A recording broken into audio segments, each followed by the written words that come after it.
कि जहां से चुनाव लड़ेंगे केजरीवाल, डॉक्टर मुनीश वहीं से ठोकेंगे ताल। इसलिए नई दिल्ली विधानसभा एसी नंबर 4440 से हम लोग अपनी कैंपेनिंग अभी से चालू कर ही चुके हैं। एक ना मैं पार्टी पे आ रहा हूँ, बस एक सवाल का जवाब हो दीजिए आप। क्योंकि उस कोर टीम के मेंबर रहे हैं, कई लोगों का कहना है, जो पुराने लोग उस आंदोलन से जुड़े हुए थे, उनका कहना है कि 2019 का लोकसभा चुनाव अन्ना जी लड़वाना चाहते थे पार्टी बना के। सारी चीज़ें, इसमें कितनी सच्चाई है? अन्ना जी ही बता पाएंगे। फंडामेंटली स्पीकिंग अन्ना जी पार्टी लेस डेमोक्रेसी के फेवर में, पार्टी लेस यानी कि दल विहीन लोकतंत्र। कई राज्यसभा के मूड में तो नहीं थी, जैसे कुमार भाई का दिल बड़े उनके ठेस पहुंची है, वैसे आपको ठेस पहुंची है जब पार्टी की विरोधी में सारी गतिविधियां हुई है, मतलब ये कह लीजिए आवाज उठानी शुरू हुई। हम तो लाइन में ही नहीं थे कभी। अच्छा, इसलिए तो आज सच्चे खड़े हैं। भ्रष्टाचारियों को सीधी ललकार, बदल के रहेंगे दिल्ली सरकार। तो हम यहाँ पे भारतीय लिबरल पार्टी के माध्यम से 70 सीटों पे चुनाव लड़ेंगे। आम आदमी पार्टी केवल पॉलिटिकल पार्टी नहीं है ऐसा बताया गया। अन्ना का सपना अधूरा भारतीय लिबरल पार्टी करेगी पूरा। फंडामेंटल अपने वादे हैं, 11 वादे 3 इरादे। इससे बड़ी त्रासदी आप कैसे मैं एक्सप्लेन करूँ आपको केशव जी, कि दिल्ली का जो मॉडल है प्लानिंग के माध्यम से, सिटी मॉडल, वो ही अभी तक ठीक ढंग से इम्प्लीमेंट नहीं किया गया।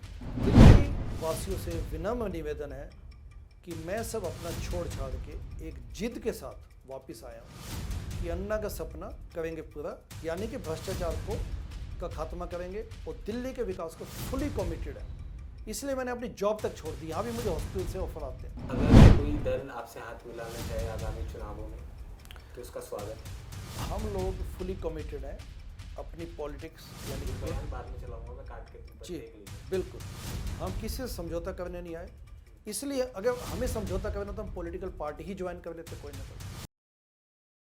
नमस्कार, आप देख रहे हैं द न्यूज़ 15 और मैं हूं आपके साथ केशव पांचाल। चंद महीने बाद दिल्ली की राजनीति एक बार फिर गर्म होगी, फिर पारा हाई होगा और चुनाव हमें देखने को मिलेंगे। ये चुनाव इसलिए खास हैं क्योंकि इसमें बीजेपी बड़ी दमखम के साथ जुटी हुई है और हाल हालत में जीतना चाहती है। इसके साथ ही लंबे वक्त से वनवास काट रही कांग्रेस भी अपनी सत्ता हासिल करने के लिए पुरजोर कोशिशें कर रही हैं, मगर सबके सर का दर्द बनी हुई और सत्ता में विराजित आम आदमी पार्टी एक बार फिर से इतिहास बनाने को तैयार है। इन सबके बीच जो हैरान और परेशान करने वाली बात है कि जो एक पार्टी बड़ी तेजी के साथ उभर रही है, भारतीय लिबरल पार्टी, वो इन चुनावों में 70 विधानसभा पे चुनाव लड़ने का दावा ठोक चुकी है। इसके साथ ही पार्टी के अध्यक्ष मुनीश रायजादा ने ये साफ कर दिया है कि वो आगामी जो चुनाव लड़ेंगे वो केजरीवाल के खिलाफ लड़ेंगे। इसके बाद एक बार फिर से ये सियासत गर्म होती दिख रही है। ऐसे में इन सब के बीच हमारे साथ रायजादा साहब खुद मौजूद हैं। आपका बहुत बहुत स्वागत है द न्यूज़ 15 पे। थैंक्स सर, ये शुरुआत से शुरू करना चाहता था इंटरव्यू तो, मगर जैसे हमने केजरीवाल को देखा, शुरुआत में उन्होंने पार्टी बनाई और वो आए, तो आप भी बड़े उनकी तरह साधारण लग रहे हैं। बस फ़र्क इतना है कि आपकी जो शर्ट है वो प्रेस हुई हुई है, उनकी प्रेस नहीं हुई थी। ऐसा कुछ नहीं है, क्योंकि मैं स्वयं अन्ना आंदोलन का व्यक्ति हूँ। विश्वसनीयता या क्रेडिबिलिटी इन मक्कारों से, झूठे फरेबी लोगों से कहीं ज़्यादा है। वो मैं इसलिए कि हम ये कहते हैं कि सत्ता तुम्हारे साथ है, सत्ता तुम्हारे साथ है, सिद्धांत हमारे साथ। हमारे मीन्स हमारे जैसे अनेकों दुनिया भर के लोग जो अन्ना आंदोलन, जिसको आप इंडिया अगेंस्ट करप्शन भी कहते हैं, उस वक़्त जन लोकपाल बिल की आकांक्षा लेके आए थे। मैं अमेरिका से आया था, शिकागो में प्रैक्टिस करता था। आपके बारे में बताता मैंने तो मैं उस वक्त शिकागो में मेडिकल डॉक्टर था। मैं 2002 में यूएस से चला गया था। 2011 में मैं वापस आया अपने देश के लिए। और मैं अकेला नहीं हूँ, ऐसे कई अनगिनत, अंडमान निकोबार से लेकर लक्षद्वीप से लेकर कन्याकुमारी से, जम्मू कश्मीर से लेकर शिकागो, ऑस्ट्रेलिया, न्यूजीलैंड, कहाँ से नहीं लोग आए। सब अपने मोटिवेशन के आए थे, उनको लगा देश बदलेगा। उसके बाद व्यवस्था परिवर्तन के नाम पे एक पार्टी बनाई गई और उसके बाद पिछले 10 सालों में जो दिल्ली के साथ खिलवाड़, धोखाधड़ी हुई, हम इसलिए विश्वसनीय लोग हैं क्योंकि हम तब भी सिद्धांतों पे अड़े रहे। जैसे मैंने कहा, सत्ता तुम्हारे साथ है, सिद्धांत हमारे साथ है। तो हम यहाँ पे भारतीय लिबरल पार्टी के माध्यम से 70 सीटों पे चुनाव लड़ेंगे और हमारी तैयारी चल रही है पिछले 8 महीने से। डेली कैंपेनिंग होती है। नई दिल्ली विधानसभा से मैं चुनाव लड़ूंगा। हमारी ललकार ये है, भ्रष्टाचारियों को सीधी ललकार, बदल के रहेंगे दिल्ली सरकार। एवं भारतीय लिबरल पार्टी का ये कहना है कि जहां से चुनाव लड़ेंगे केजरीवाल, डॉक्टर मुनीश वहीं से ठोकेंगे ताल। इसलिए नई दिल्ली विधानसभा AC नंबर 440 से हम लोग अपनी कैंपेनिंग अभी से चालू कर ही चुके हैं। और हमारे पास कहने को वही है, क्योंकि हम सच्चे लोग हैं। सच्चे मीन्स जो आंदोलन के माध्यम से आंदोलनकारी ज़ील के साथ बदलाव के लिए आए थे, और हम पिछले 12-13 सालों में बदले नहीं, अमेरिका से सब छोड़ के इसलिए इस जिद के साथ आए हैं कि सत्ता परिवर्तन तो करेंगे, साथ में व्यवस्था परिवर्तन अब हम करके दिखाएंगे।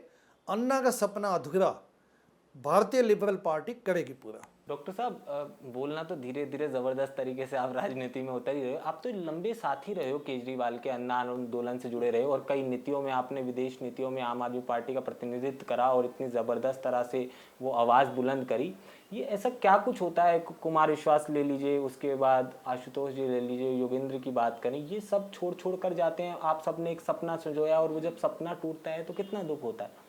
एग्जैक्टली देखिए क्या था कि व्यवस्था परिवर्तन का एक एंगल, एक ड्रीम लोगों को बताया गया। आम आदमी पार्टी केवल पॉलिटिकल पार्टी नहीं है ऐसा बताया गया। हम तो आंदोलन वाले ज़ील में हैं, हम तो आंदोलन के माध्यम से आए हैं। भ्रष्टाचार मुक्त भारत मेरी मांग ही नहीं, मेरी जिद है।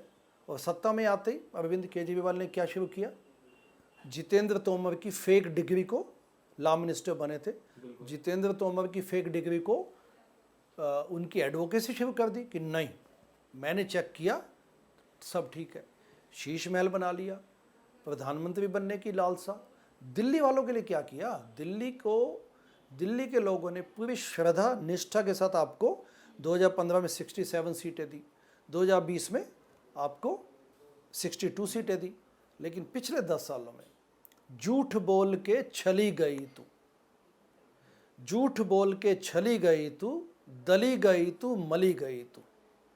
झूठ का जिसने पीटा ढोल, खोल दे उसकी पोल, बोल रे दिल्ली बोल।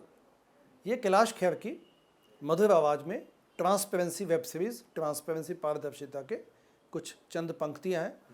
आपके दर्शक सुने उनको, यूट्यूब पे अवेलेबल है। बोल रे दिल्ली बोल सॉन्ग से ये दिल्ली की हालत को बयां करता है। मुझे लगता है कि एक बहुत गोल्डन मौका था अच्छा कुछ करने का, लेकिन अरविंद केजरीवाल ने अपनी लालच, संकुचित सोच एवं जो lack of vision and lack of commitment की वजह से दिल्ली का बेड़ा गर्क किया, आंदोलन की हत्या की, और ईमानदार आदमियों का, सुनिएगा ये शब्द, ईमानदार आदमियों के लिए अच्छी पॉलिटिक्स करने की रास्ता कठिन बना दिया उसने। हमने आसपास के प्रदेशों में देखा, वो दलित फैक्टर चल जाता है और वोट ठीक ठाक बटोर भी लेती है, मगर जब हम दिल्ली और राजधानी की बात करते हैं तो यहाँ तो शुरुआत से दलित वोट बैंक को लेके, क्योंकि ना तो हमने मायावती का कुछ होता हुआ देखा, ना चंद्रशेखर आज़ाद का कुछ होता हुआ देखा। आपकी पहली आपने जो घोषणा की कि आप दलित मुख्यमंत्री चाहते हैं, तो ये दिल्ली वालों को, आपको लगता है कि दिल्ली वाले इसे समझेंगे और ये सारी चीज़ें इम्प्लीमेंट होंगी आपकी? बिल्कुल। दिल्ली में अगर आप डीपली जाएंगे जनता के बीच में, तो दलित इश्यूज बिल्कुल वैसे ही है जो उत्तर प्रदेश में है, फॉर एग्जांपल तमिलनाडु में है, हरियाणा में, राजस्थान में। जो दलितों के प्रति जो भेदभाव है, क्योंकि मेरा बैकग्राउंड आता है मार्टिन लूथर किंग की सोशल जस्टिस की लड़ाई से। मैं अमेरिका में 22 साल मैंने प्रैक्टिस की है, मेडिकल डॉक्टर, न्यूबॉर्न बेबीज़ का डॉक्टर हूँ मैं। वहाँ पे भी सेग्रीगेशन बड़ा एक्यूट है। सेग्रीगेशन मीन्स कि ब्लैक्स अपनी अलग इलाकों में रहते हैं एंड वाइट्स अलग इलाकों में रहते हैं। यद्यपि अमेरिका का कॉन्स्टिट्यूशन सबके लिए इक्वालिटी दिखाता है, इक्वालिटी या समानता, लेकिन फिर भी वो भेदभाव दिखता है आपको। मार्टिन लूथर किंग की जो लड़ाई है, बड़े वहाँ पे इज्जत के साथ, बड़े रेफरेंस के साथ वहाँ पे लोग बड़ी शिद्दत के साथ उनकी पूजा करते हैं, आइकॉनिक फिगर है। मैंने ब्लैक एरियाज़ के हॉस्पिटल में भी काम किया हुआ है, ऐसे इलाकों में जहाँ वाइट्स डोमिनेंस है वहाँ भी काम किया हुआ है। तो मैंने वो देखा जो नस्लवाद है, रंग भेद, और यहाँ पे अपने देश में जाति के नाम पे, वर्ण व्यवस्था के नाम पे जो शोषण, वंचित समाज को शोषित किया गया, उनके प्रति भेदभाव। एक अमीर भी कोई दलित होगा, एक रिच रिसोर्सफुल, उसके प्रति भी वो दलित वाला रवैया। तो इन सब चीज़ों को देख के मेरी पीड़ा होती है मुझे। और दलित इकोसिस्टम दिल्ली में भी बड़ा वाइब्रेंट है केशव जी, दिल्ली में भी, लेकिन कोई जाके उनसे पूछे तो सही उनके दुख दर्द। तो सब फ्लैशी सब जब दिखता है तो हमें लगता है कि दलित मुद्दे यहाँ नहीं है। आप दलित इलाकों में जाइए, दलित मंदिर में जाइए, वाल्मीकि बस्तियों में जाइए, वहाँ जाके जब आप उनसे बात करेंगे तो उनकी पीड़ा वहाँ भी झलक के आती है। लेकिन उसके लिए आपको वहाँ जाना पड़ेगा, बैठना पड़ेगा, उनका विश्वास पाना पड़ेगा। मायावती और ये जो बाकी लोग नहीं आ पाए, मुझे लगता है कि वो, देखिए मायावती तो खुद करप्ट हो गई हैं। मायावती जिस बैकग्राउंड से आई थी, दलित चैंपियन, जो काशीराम जी ने, मान्यवर काशीराम जी ने जो बिल्डअप किया था, जो नींव रखी थी साइकिलों पे घूम घूम के पूरे देश में, उसके बाद अंजाम क्या हुआ?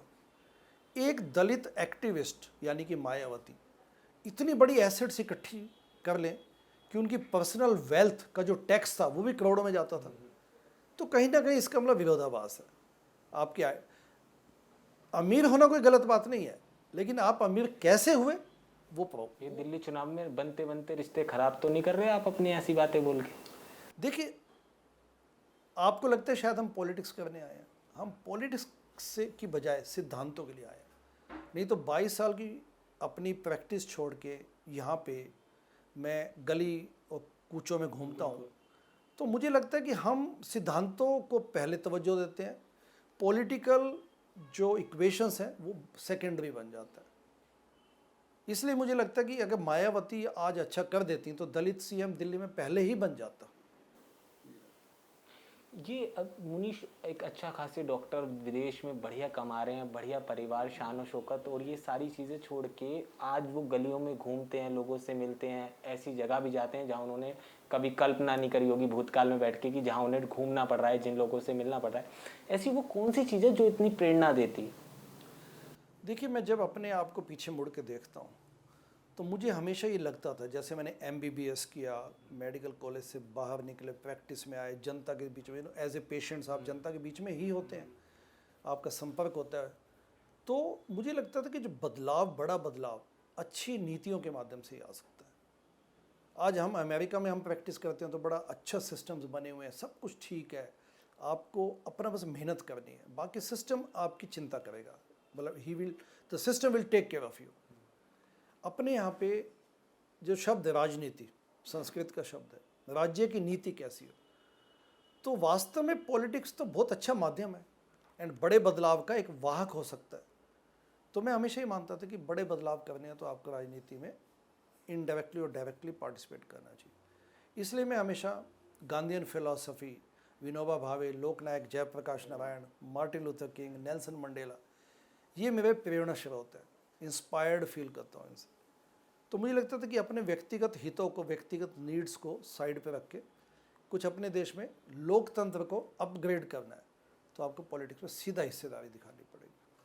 अन्ना आंदोलन हमने देखा इतना ज़बरदस्त तरह से जो बदलाव आया, और आम आदमी पार्टी सत्ता में आई और हिलने को तैयार नहीं है। लगातार तमाम कोशिशें बीजेपी कर रही है या कांग्रेस कर रही है कि वनवास उनका खत्म हो।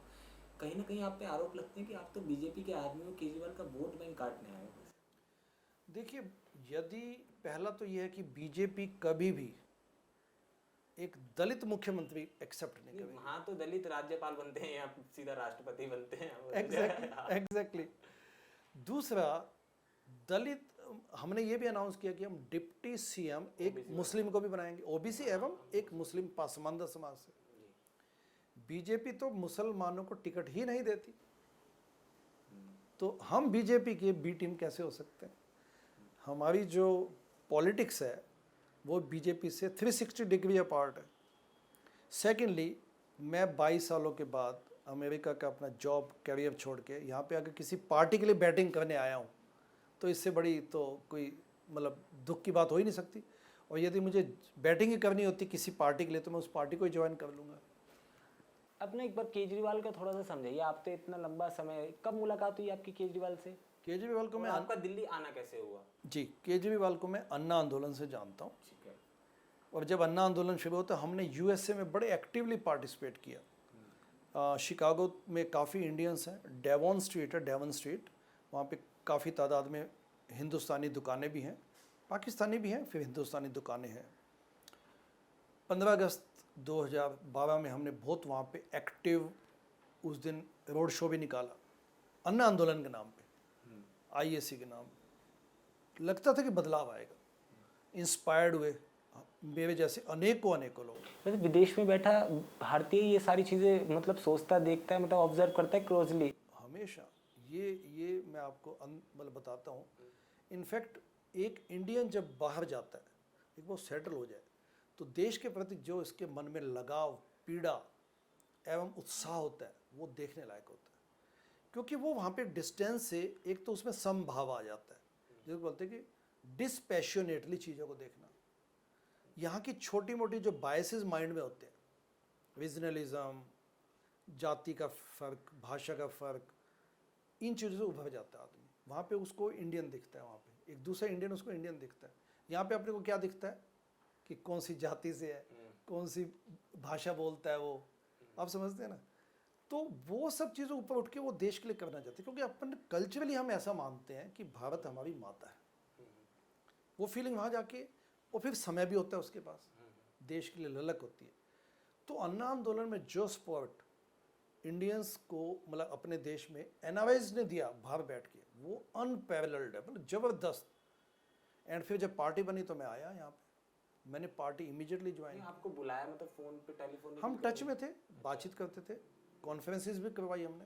अच्छा, फिर मैं यहाँ पे आया, ठीक है। मैंने पार्टी ज्वाइन की, पार्टी में मुझे पद भी मिले, अगले 3 साल मुझे पद मिले। हमने तो पीक पे छोड़ा है पार्टी को, विरोध करके छोड़ा है, क्योंकि हम सैद्धांतिक। छोड़ा नहीं, आपको निकाला गया, निलंबित किया गया। जब हमने विरोध किया तो उनके पास कोई बेसिस तो था नहीं। तो क्या एक पॉलिटिकल पार्टियाँ क्या करती हैं, एंटी पार्टी एक्टिविटी, एक वही शब्द होता है जिसके बेसिस पे अपनी नाकामी छुपा सकें। तो उन्होंने कहा जी हम आपको एंटी, क्योंकि हमने lokpal.us बनाया, ये भी ध्यान दीजिए। हमने कहा कि हम जितने भी पार्टी के वॉलंटियर्स हैं, क्योंकि आम आदमी पार्टी वॉलंटियर ड्रिवन पार्टी थी, लोग अपने अपने लेवल पे आए थे मदद करने, पैसा लेते नहीं थे, बल्कि पार्टी में पैसा तन मन धन से। तो हमने कहा लोकपाल, क्योंकि जब ये भटकने लगे, जब इनकी बेईमानी हमें तभी से दिखने लगी, तो मैंने सबको आह्वान किया कि लोकपाल एक ग्रुप बनाते हैं अपन। वो कौन कौन थे उस ग्रुप में, अगर बताओ? उसमें मयंक गांधी से लेके कुमार विश्वास से लेके सब लोगों की सपोर्ट थी। जो मतलब जो लोग छोड़ के गए या जिन लोगों ने जो उस सब वक्त आपके साथ आ गए? ना खुश थे पार्टी से। ठीक है। हमने कहा कि lokpal.us, यानी कि हम है पार्टी के कस्टोडियंस। हम मीन्स सब अन्ना भक्त, अन्ना जैसे लोग, या अन्ना, क्योंकि आंदोलन की जील क्या थी, टैगलाइन, मैं भी अन्ना तू भी अन्ना। सिर्फ अन्ना थोड़ी है देश के लिए हितैषी, हम भी अन्ना ही हैं। तो हमने कहा कि हम तो वही अन्ना वाले मोड में आएंगे, हम तो जिद के साथ कहेंगे कि आप भटक चुके हैं, भटकना बंद करो। तो उद्देश्यों से एंड अपनी ईमानदारी से। जब ये सब चीज़ें चल रही थी तो आपकी केजरीवाल से भी बात चल रही थी, मतलब आप जब आवाज़ उठाते तो उसके बाद फिर आप बता रहे हैं आप उनके आवाज़ पे भी गए? क्योंकि मैं सचिवालय में भी तो बैठता था ना, एज ए हेल्थ मिनिस्टर को एडवाइज़र। केजरीवाल के साथ मेरी सीधी एक्सेस थी, ठीक है। तो मैं जाता भी था, मैं उनको बोलता था कि जितेंद्र तोमर की डिग्री पे आप क्यों स्टैंड लिया आपने, ये ठीक नहीं है। फिर हॉस्पिटल्स बनाने इन्होंने हॉस्पिटल्स के लिए बड़ी बड़ी स्कीमें निकाली, वो आगे नहीं बढ़ी, तो मैं हेल्थ के रूप में एडवाइस करता था। फिर चंदा छुपाया इन्होंने, क्योंकि मेरा सैद्धांतिक विरोध था। हमने कहा हमारे पेट भरे हुए हैं, अमेरिका से मैं यहाँ पे छुटपुट राजनीति करने नहीं आया। हम जितना स्ट्रॉन्ग अपने आइडियोलॉजिकली हम स्ट्रॉन्ग बने रहेंगे, उतना ही हमारी फाउंडेशन स्ट्रॉन्ग बनती जाएगी और आम आदमी पार्टी एक वाहक बन जाएगी देश में बदलाव का। उसके लिए आपको मूल्यों में टिकना पड़ेगा। तो जब हमने ये कहा कि आप चंदा क्यों हटाया, आपको चंदा हटाने, चंदा क्योंकि पब्लिक से जो डोनेशन मिलती थी, आपको पता है कि वो वेबसाइट पे दिखाई जाती थी आम आदमी पार्टी। तो हमने कहा कि आप ये मत हटाइए, लेकिन सत्ता का खुमार था उन पे, सत्ता का उन पे भूत सवार था।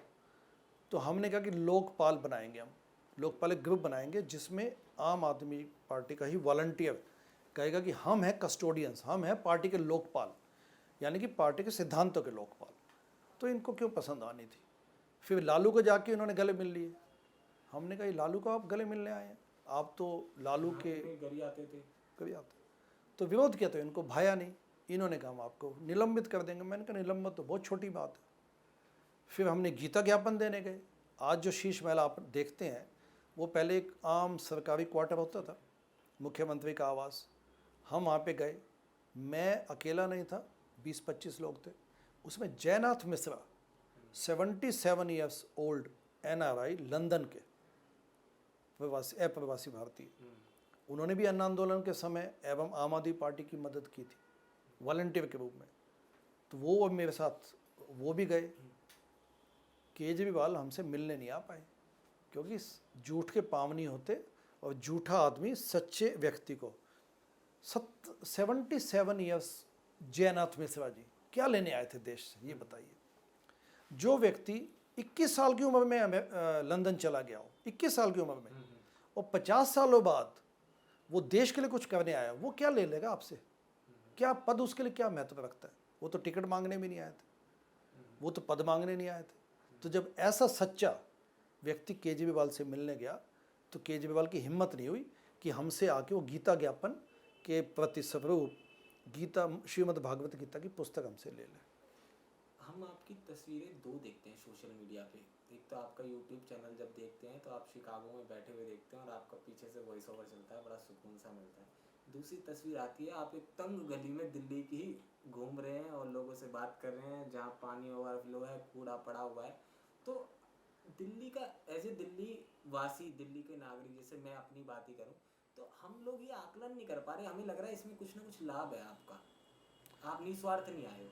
हाँ, लाभ ये होगा कि अपने देश की हालत सुधरे, क्योंकि मैं ये मानता हूँ कि मैंने 22-23 साल यूएसए में बिताए। मैं आपको एक बात गारंटी से बता सकता हूँ, इंडियंस जैसे टैलेंटेड लोग, मेहनती लोग, उद्यमी लोग एवं सिंसियर लोग आपको कहीं नहीं मिलेंगे दुनिया में। अपन लोग जहाँ भी जाते हैं वी डू वेल, एक्सेल करते हैं अपने कामों में, क्योंकि हमारा जो वैल्यू सिस्टम हमें सिखाया जाता है बचपन से, पढ़ाई पे ध्यान, मेहनत पे ध्यान एंड गुड वैल्यू सिस्टम अपने देश में दिया जाता है, फैमिली सिस्टम्स। तो मैं चाहता हूँ कि जब हम सब लोग इतने अच्छे हैं एज ए सोसाइटी, तो हमें एक ही चीज़ फेल करती है इस देश में, बाकी कोई कमी नहीं है अपने देश में, एक ही सिस्टम, एक ही चीज़ फेल करती है, वो लगातार फेल किए जा रही है पिछले 78 ईयर, वो है पॉलिटिक्स। गुरुदास ने ठीक बोला था कि when the government स्लीप्स India rises. Government यहाँ ऑब्स्टेकल है अपने देश में। अगर आज अपने देश के लोगों के लिए एक रुकावट है तो वो गवर्नमेंट है, क्योंकि गवर्नमेंट ऑब्स्ट्रक्ट करती है आपको लगता है केंद्र की गवर्नमेंट सही काम कर रही है? पॉलिटिकल रिफॉर्म्स की फंडामेंटली बहुत तगड़ी आवश्यकता है इस वक्त।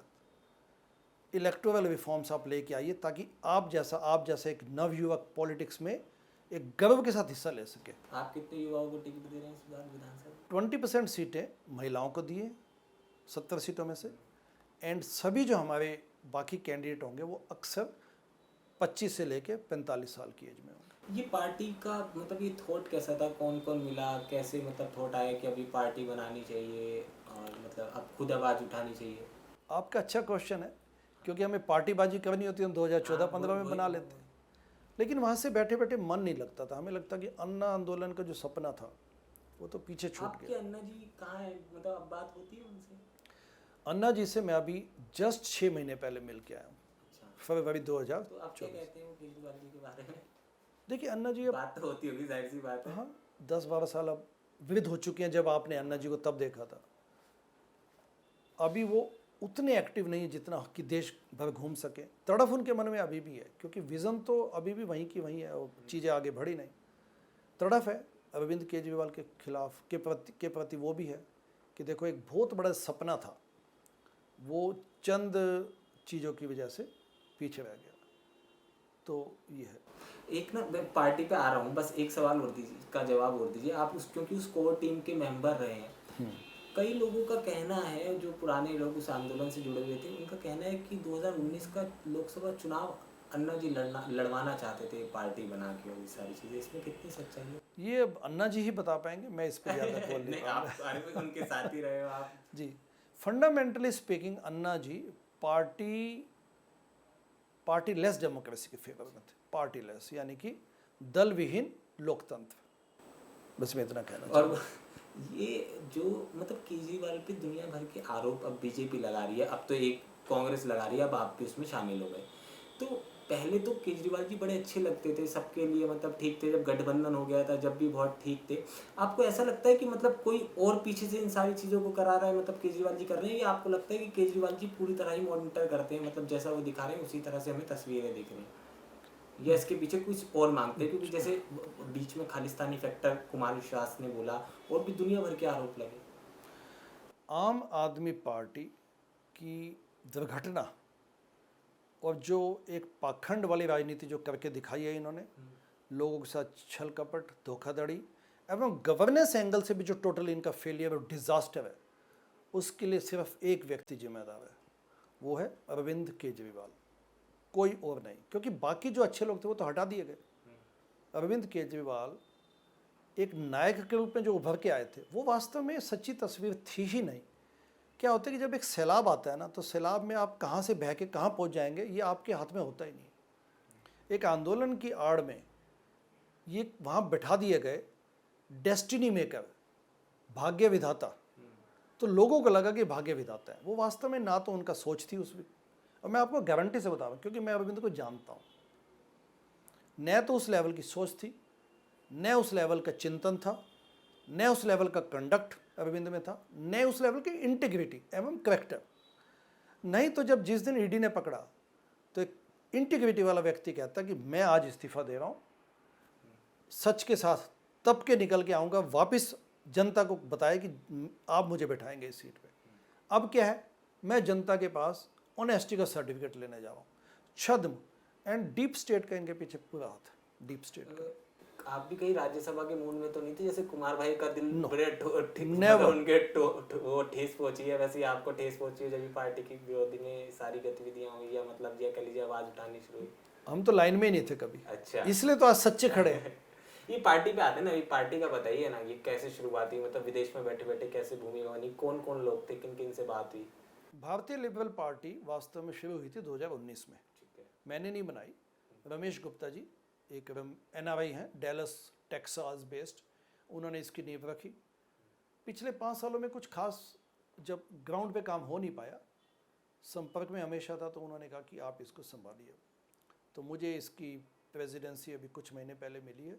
सबसे पहले हमने अपनी पार्टी के लोगों को और अपने साथ जो जुड़े हुए लोगों को, उनको यही कहा कि 2025 का विधानसभा चुनाव लड़ेंगे एवं झूठ को हटाएंगे, झूठ का सफाया होगा।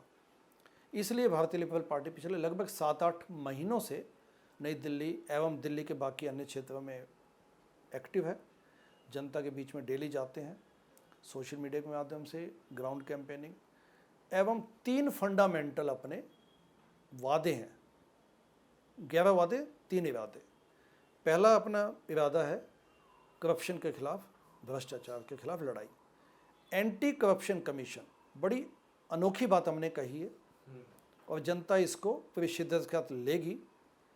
पार्टी सत्ता में आते दिल्ली में सबसे पहले ACC, एंटी करप्शन कमीशन का गठन करेगी।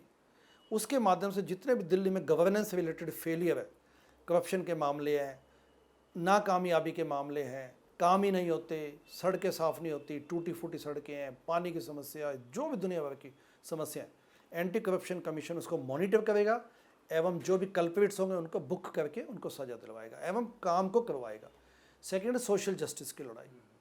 सोशल जस्टिस की लड़ाई के माध्यम से हमने डिक्लेयर किया है, वो आपसे बात हो चुकी है। एंड थर्ड है गुड गवर्नेंस, विकास विकास विकास, यही अपना मुद्दा है। दिल्ली को प्रीवियस जो इसकी ग्लोरी है, इसका जो पुराना वो एक इसकी जो आभा थी, वो वापस लेके आएंगे। एंड सिर्फ एक ही फंडामेंटल प्रिंसिपल है, ट्रांसपेरेंसी के साथ काम करेंगे, भ्रष्टाचार को जड़ से ख़त्म करेंगे एवं गवर्नेंस के माध्यम से दिल्ली को चमकाएंगे फिर से। मुनीर साहब, एक ये ठीक है, ऐसे कंक्लूड करते हैं और ख़त्म भी करते हैं। ये जहाँ आप बैठे हो, मैं बैठा हूँ करोल बाग, और हम इसके आसपास देखें, गोलधारे में घूमते हैं तो बड़ी सुंदर सुंदर इमारतें और बड़ा सुंदर सा व्यू हमें दिखता है। गार्डन ले लीजिए या बंगलो ले लीजिए, सरकारी होटल ले लीजिए, मगर जैसे ही आप यमुना जी पार करेंगे तो वैसे ही पूरे हालात दिल्ली के बदल जाते हैं। दिल्ली किसी गाँव में तब्दील हो जाता है। और इन लोगों के लिए तो सदैव कुछ ना कुछ होता रहा, क्योंकि सब धनी लोग इधर बैठे हुए हैं, कह लीजिए, मगर जमुना पार वालों के लिए कभी सोचा नहीं गया।